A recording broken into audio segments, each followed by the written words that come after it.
Hello everyone, this is Dominika and welcome to our new episode of the Expat Career and Lifestyle podcast. And today I am coming to you with a fantastic guest based in Dubai. She is a serial expat, ACC advanced coach and clear belief coach and an author of a fantastic book, Expat Wife, Happy Life, and her name is Florence Reisch. So welcome, Florence, welcome. I'm so happy to have you on the call today and to explore more about your experience as an expat. Thank you, Dominika. Thank you for having me. You're welcome. You're welcome. So you have lived abroad for about 20 years now, and you stayed in different countries, different cultures. So how this international nomad life started for you? Yeah, actually, this is a sweet question. So I left Geneva, Switzerland, which is actually my home country, 25 years ago. And it was really because I was totally in love with my boyfriend at the time. And he got a job opportunity in Africa, Benin. So I decided to follow him. I knew that actually I was already in a safe space with him. I knew that our communication was very easy. And that's how I decided to take on this challenge. So I left my friends, my family, my work. Obviously, I had no idea how Africa looked like, but I decided to be curious, or I think I was already curious, and I decided to follow my instinct and to follow my boyfriend. Mm-hmm. So it was like more expat love adventure at the beginning. Yes. I think is actually one of the biggest reasons people live on expatriation is either because of a job opportunity or because of love. Yeah. So because you lived in many different places, so what is like your best memory of this adventure, or like what did you enjoy the most? I know it's a difficult question, probably it's difficult to choose which. Well, you can see that from different aspects. There is one aspect which is really, when you move somewhere, you're always full of doubts.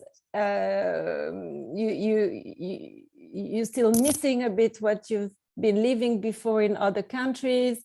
So I think my best memory or my best memories are after 6 months, because it always takes more or less 6 months to sit in my sofa and feel that, okay, this new place is really home, sweet home. And now I feel comfortable where I am. Mm-hmm. Yes. So usually, yes, I think it can be different, like for everyone, but like 6 months is this this period that you need to adapt and to organize everything for you and for your family.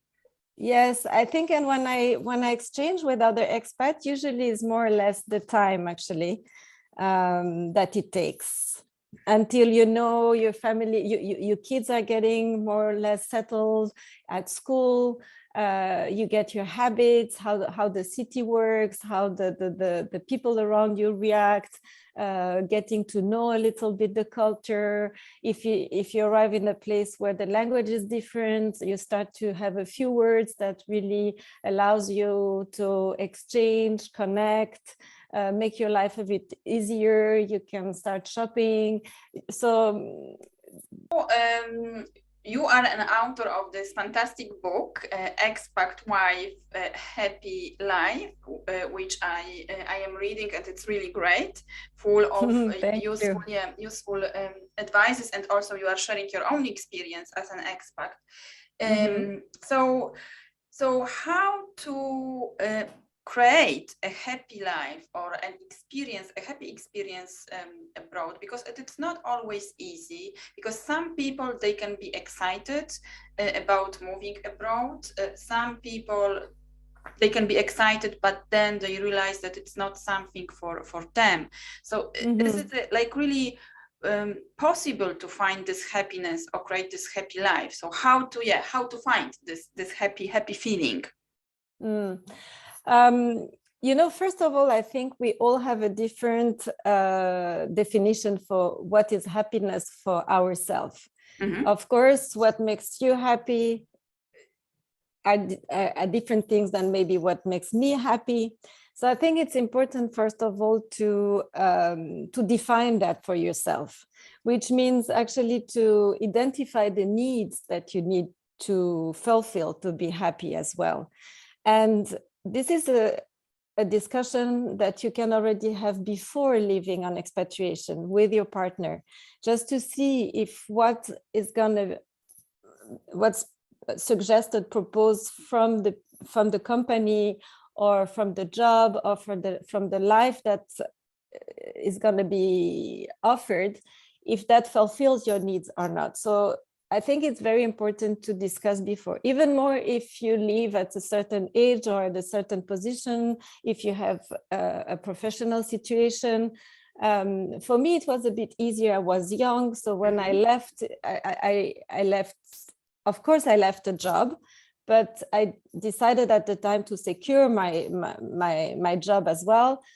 But what I'm saying is, if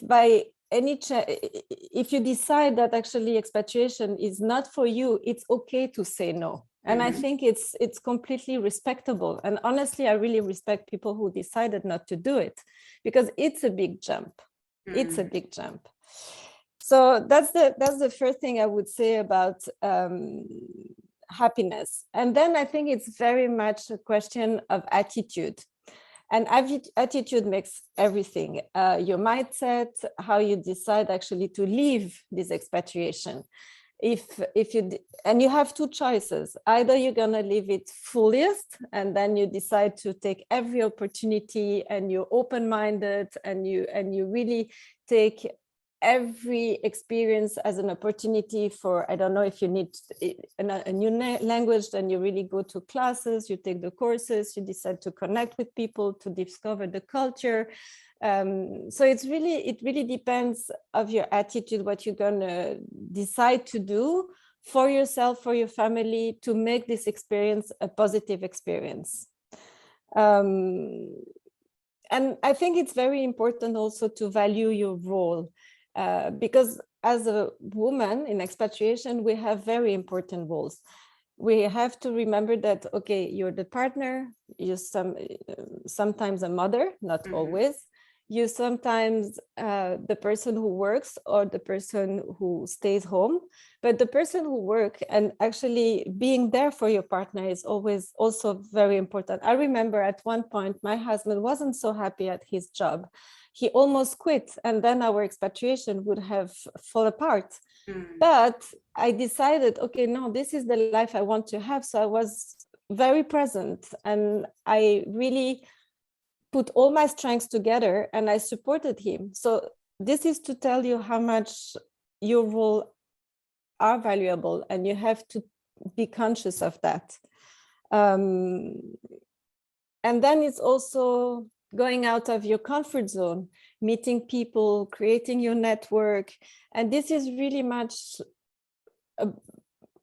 depending on your passions as well. It can be because you like a sport, because you're more like, you like to discover the historical part of the country. So you meet people that have the same passion as you. So you have so many opportunities around you that if you decide to make this experience positive, you will find everything that can make you happy.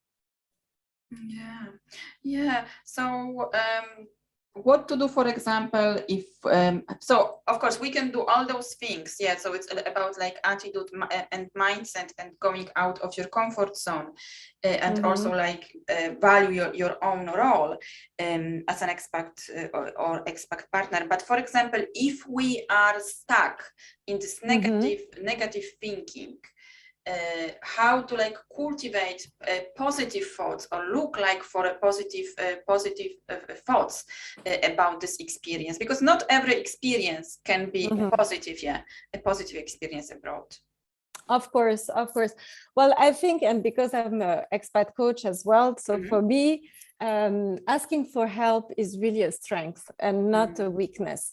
So I think it can be somebody else than a coach, but I think it's important to go out and to meet people and really remember that every expat that are around you, they went through exactly the same emotions. They also be lonely. They also went through challenges. They also had a feeling of guilt, of doubt. I mean, all those emotions that actually we are feeling as expat, all the other expat going through the same emotions. The only thing is they are going through from with different actions, I would say, and emotions are actually transmitting you a message. They're telling you something. So it's super important to listen to what those emotions are telling you and taking really care or being conscious of what they're saying and work on it. Ask around you for help, discussion, go to different expat groups, and you will see expatriates are very helpful and very empathic. They want to help you. They're there for you. They're out there for you because they went through all those experiences as well.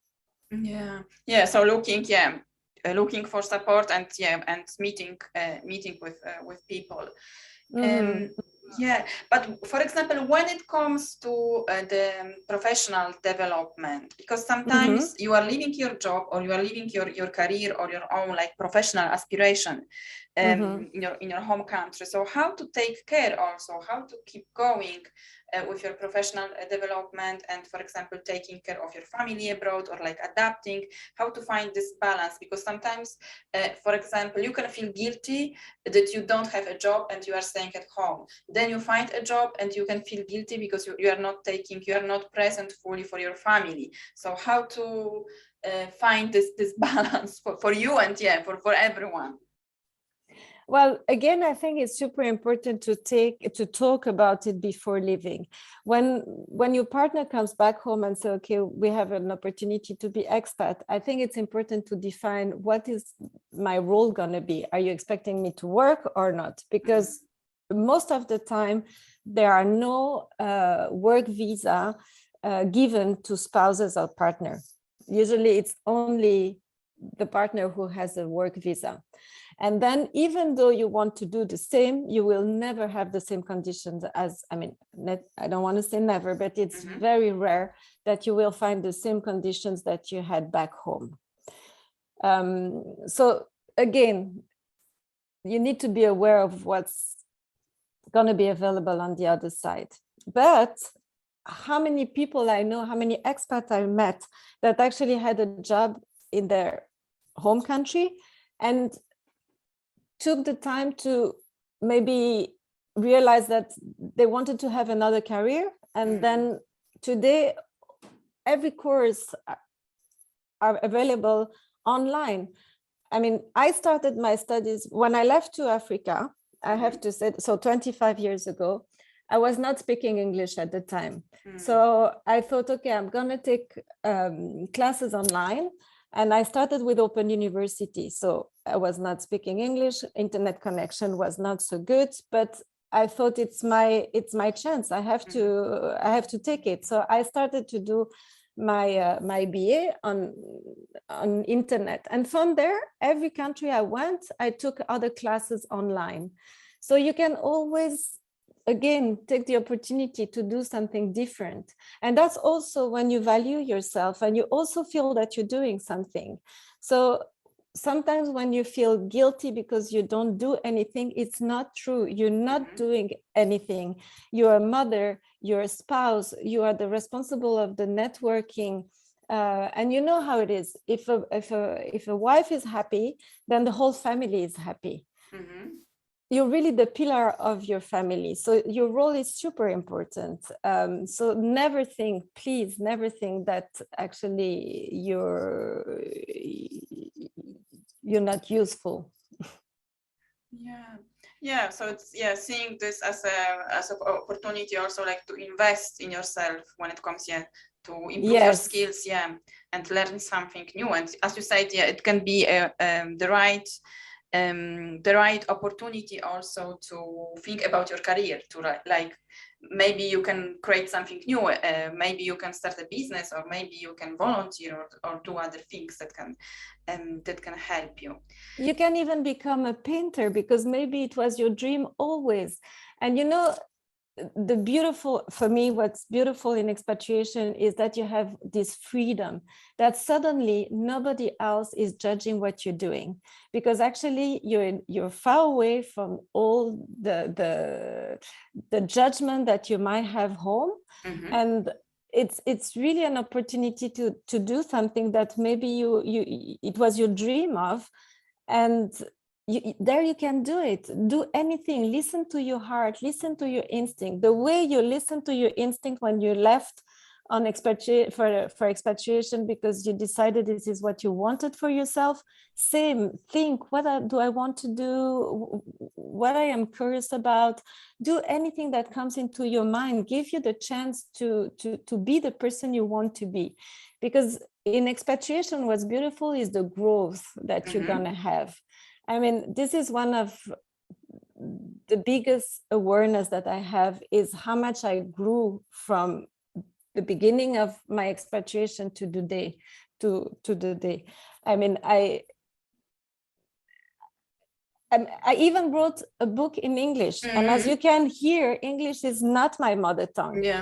But I really thought, you know what, English is the common language for expatriation. I'm going to do it in English. I asked for help, of course. I had a book coach who supported me. I had someone who read my text, but it's my book and I did it. And honestly, I'm not sure if I would have lived in Switzerland all my life. Of course, I would have done different things, but never writing a book, I think. Congratulations. Because I didn't I haven't written a book yet, but I can imagine that it's very difficult when you are writing not in your mother tongue language. So it can be difficult to write a book in your own language, but when you are writing, for example, in English, it can it's a challenge. So this was like an opportunity for you to share your experience and to do absolutely something. Absolutely. And my objective was really to be there. I mean, this book is really a positive book to really encourage all future expat or current expat to embrace this amazing life. And 25 years of amazing experiences, of tips. And, you know, because I really wanted to make this book interactive, at the end of each chapter, you have actually 3 coaching questions that are inviting you to think about the theme that I'm sharing during the chapter. So it's not only my life, but it's the expatriation life, and you can think about it from your own perspective. It's also like helping you to map out your vision and what you can do to be happy and to grow. And you have this experience because you lived in so many different cultures that it's really really interesting how you managed to move from, for example, from Africa, let's say, to Pakistan, and now you are based in Dubai and your husband is working in Pakistan, so you are like a split family. We are speaking also about Yes, that's true. So actually we lived in Africa, Indonesia, Brazil, Mexico, Philippines, and then we came as a family in Dubai. And my husband is commuting from Dubai, Pakistan. So that was 6 years ago. Actually, that's when we started our life here in Dubai. And now he's commuting from Dubai to India. And this is actually also a very interesting part of our life, because for me, expatriation was living all together, always, never be separated. And suddenly the challenge of being a split family came to us. So there was, again, a new choice. Do we want that or not? And then it's a whole process, it's a whole thinking. I had to think a lot. I mean, it was a huge challenge for me to think, do I really want this life or not? Do I really want my husband to grow in his career? Or and the choice was very much on my shoulders at the time. And that's how I discovered coaching, because then during 6 months I've been coached once I decided that, okay, that's going to be the decision, we're going to do that. I've been coached to be ready to the day that I would be here in Dubai alone with my kids, that I would be I would be in peace with myself. I can be really helpful to my kids and not trying to deal with the feelings, emotions, and everything. So yeah, but you know, my book is Expat Wife, Happy Life, but because that's how I see my expat life in general. But obviously, we all had challenges. I mean, I also felt lonely, challenged. I also felt all those challenging emotions I went through as well. Yeah. But the mindset and the attitude really helped me to go over all those challenges and to make my life an amazing life. Yeah. So I think it's also a very big commitment from our part. As wife, as partner, as mother, and that's why I want to remember that our role is very valuable. Yes, because sometimes we don't value our role as expat partners, and sometimes So you mentioned that you are away from judgment, but sometimes when you are meeting, for example, people from maybe other expats who are working, or professional expats, sometimes you can feel this judgment from not always, but sometimes people, they can judge you that, oh, you are having this life as an expat partner. So you can meet with those kind of people also. But it's important, as you say, that you can work on your mindset, your professional development. You can reverse this. It can be an opportunity for you to do something for yourself and to really learn and discover different opportunities, different possibilities, and different countries, as you are describing is in the book. It's very enriching. And I can also feel the happy. I can feel challenges, because we all have them, but there is a lot of happiness and communication with your husband and also with your family. So this is very important. Yeah, and actually I will bounce on that because communication for me is super important. And you see when you talk about guilt, I think it's important to, if you feel guilty during a discussion with another expat, and so you're not working and what are you doing? I think it's important to remember that it's a choice that you make at the beginning. I mean, you did, or that's what I would mention, is really communicate that with your husband, your partner, that, okay, so what's going to be my life like, and what are you expecting from me? And it's not only okay, let's go on expatriation and you will have a beautiful life. No, what do you expect from me? Because it's also the finance which is coming into it. Okay. And if you feel that you at your right place, and if you feel that's the role that you decided from the beginning, you'll be also much more confident with the way you live your life. So the clearer, the better. Transparency, communication. I think those elements are super important to be able to embrace this life to fully enjoy and be grateful for what you live.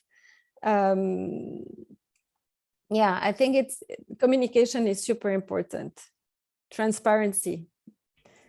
And if you remember exactly the reason why you left on expatriation, it makes you much more confident also in front of judgment. Fantastic. So thank you very much for sharing that. So like, what are your plans now for the future? And if people, they want to like discover more about you and also about your book and what you are doing, where can they find you? Well, actually, everything is connected because my plans are really to keep on supporting every expat that would like to make their dream come true and really make a change in their life and deciding to take their life in their hand. And, you know, just sometimes it's just a little step that will make your life being even greater. So where you can find me, I'm on LinkedIn and Facebook under my name, Florence Reisch. I'm on Instagram under Coaching with the Flow, which is also actually my website, and my email, coachingwiththeflow@gmail.com. And my book, Expat Wife, Happy Life, you can find it on Amazon, every Amazon. And here in Dubai, if you live in Dubai, you find it in all the bookstores. So this is where you can find me. Wonderful, wonderful. So thank you very much again, Florence, for sharing your experience and being with us today. It was great to speak with you and also to read your book, which I highly recommend to everyone, to new expat or a serial expat, or people who are just moving, thinking about this international nomad life. So thank you for that. Thank you very much for listening to this episode. So please tell us what are your learning points, or how are you creating your own happy life abroad. So share in the comments, and I will be back with another episode soon. Thank you very much again. Thank you, Dominika. It was great to be with you. You're welcome. You're welcome.